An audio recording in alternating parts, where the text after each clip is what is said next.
पनि स्वागत छ। आज चाहिँ म एउटा एकदमै सिम्पल रेसिपी जो चाहिँ मेरो साथीले भनेको थियो चिकन ललिपपको लागि र म चाहिँ त्यो लिएर आइरहेको छु र त्यसलाई कसरी बनाउँछ र त्यो म तपाईहरुलाई सिकाउन जान्दैछु र एकदमै सिम्पल छ।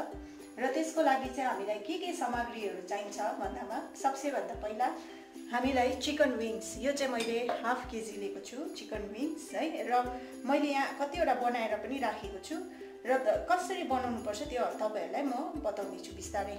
र पहिला चाहिँ सामग्री फर्स्टमा चिकन विङ्स लिने तपाईहरुले कति चाहिन्छ, त्यसको साथमा ब्रेड क्रम्स, यो चाहिँ आटा हो जो चाहिँ हामीले घरमा खान्छ, युज गर्छ, रेगुलर युज गर्ने आटा, अलिकति सोया सस, सल्ट, हेर्नुहोस् सल्ट, यो चाहिँ ब्ल्याक पेपर, यो चाहिँ चिल्ली फ्लेक्स र दुईटा अंडा। ललिपप कसरी बनाउँदैछ त्यो बनाउनु गइरहेको छु। र सबसे भन्दा पहिला चिकन विङ्सलाई लिने, यो चिकन विङ्स हो र यसलाई चाहिँ यो भागमा चाहिँ तपाईले यसरी काट्नु पर्यो। यसलाई काटेर निकाल्दिनुस्, यो युज हुँदैन र अब यसलाई यसरी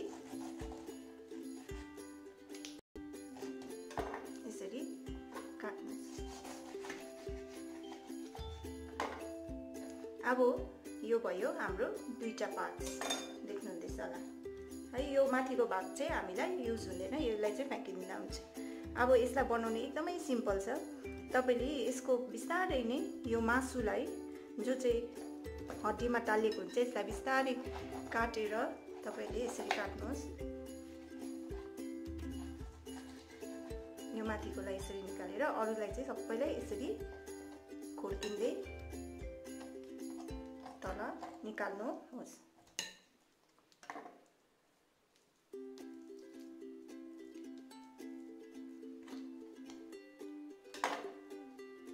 हेर्नुहोस् हाम्रो एउटा ललिपपको शेपमा आयो।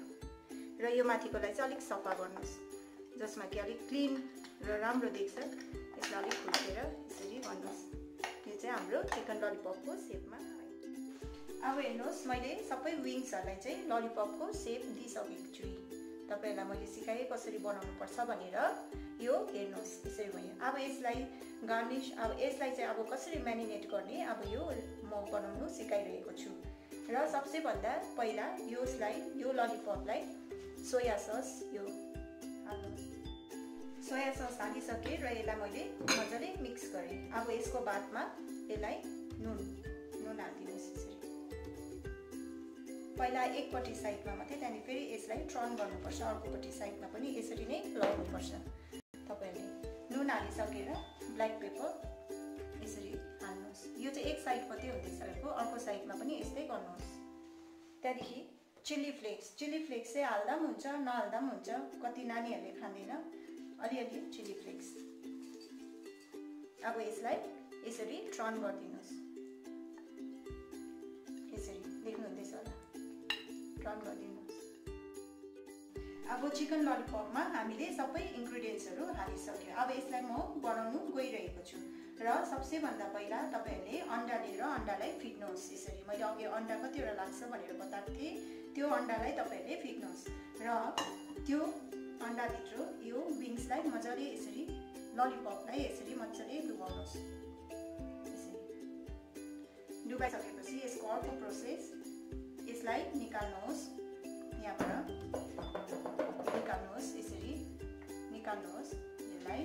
त्यहाँदेखि मैदामा लाउनुहोस्,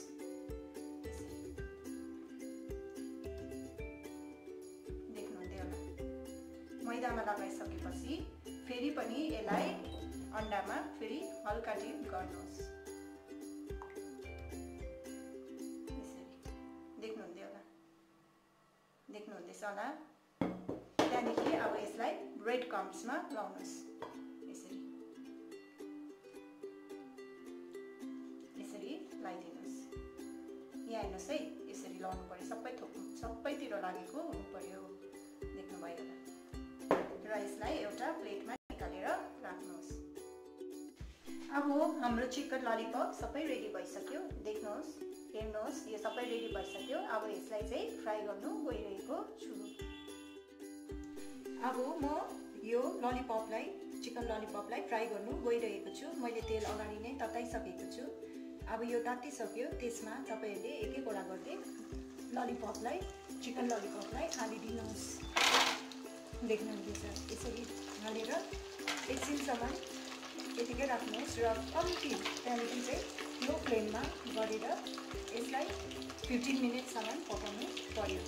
र तपाईहरुलाई एउटा जानकारी, सपोज तपाईहरुले ब्रेड क्रम्स बजारमा पाउनु भएन भने तपाईहरुले त्यो घरमै पनि इजिली बनाउन सक्नुहुन्छ। नर्मल ब्रेड ल्याएर त्यसलाई ग्राइन्डरमा हालेर ग्राइन्ड गर्नुहोस्, त्यसले ब्रेड क्रम्स भइहाल्छ।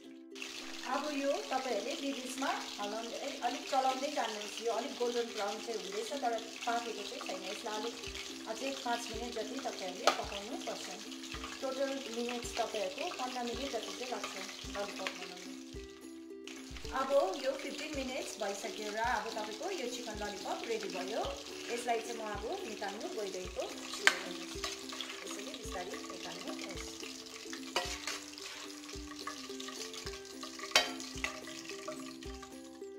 मेरो चिकन ललिपप रेडी भएर तयार भयो। अब तपाईले यसमा अलिअलि ब्ल्याक सल्ट है यसरी छरिदिनुहोस्, ब्ल्याक सल्ट माथिबाट, र अलिकति पेपर पनि तपाईले यसरी छरिदिनुहोस्, ब्ल्याक पेपर कम्ती मात्रामा। र तपाईहरुले अब यसलाई सर्भ गर्दाखेरि अलिकति क्युकम्बर, टमेटो है यो ओनियन, लेमन र अलिकति तपाईहरुले सससित पनि लिन सक्नुहुन्छ यसलाई, या अचारहरुसित पनि, घरमा बनाएको अचारहरुसित पनि तपाईहरुले यसलाई सर्भ गर्न सक्नुहुन्छ। र लास्टली मेरो च्यानललाई लाइक, सब्स्क्राइब र शेयर गर्नु नभुलिदिनुहोस्। Thank you.